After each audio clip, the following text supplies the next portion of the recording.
Easy choices, hard life. Hard choices, easy life.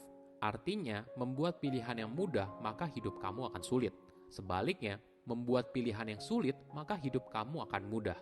Contohnya begini, pilihan yang sulit seperti makan sehat setiap hari, olahraga rutin, memutuskan untuk resign dari tempat kerja yang toksik, memang tidak mudah. Kebanyakan orang memilih untuk mengikuti arus saja tanpa berani membuat keputusan. Namun ketika kamu berani mengambil keputusan sulit, maka kamu akan menjalani hidup yang lebih mudah. Misalnya, hidup sehat karena olahraga rutin dan makan sehat. Stres yang rendah dan motivasi kerja tinggi setelah keluar dari lingkungan kerja yang toksik. Gimana menurut kamu? Menjadi kaya itu tidak terjadi dalam semalam. Semua butuh proses dan waktu yang lama. Mungkin kasus Indra Kents dan Doni Salmanan mulai menyadarkan kita pada kenyataan. Kalau pada dasarnya, untuk jadi kaya itu nggak mudah. Semua yang serba instan pada akhirnya bisa berakhir buruk.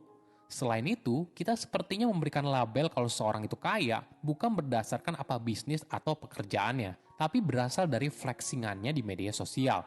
Ini justru fenomena yang menarik. Kamu pernah dengar nggak sebuah ungkapan seperti ini? Money talks, wealth whispers. Orang yang kaya itu sibuk pamer harta, tapi orang yang beneran kaya banget cenderung nggak berisik. Gimana menurut kamu? Riset di psikologi, orang yang nggak mau ngaku salah itu adalah sesungguhnya orang yang paling rapuh. Tuh. Jadi selama ini, I message, aku merasa. Nah. Jadi kayaknya ini tuh jadi sering masalah sih untuk beberapa orang yang ngerasa dirinya itu paling benar.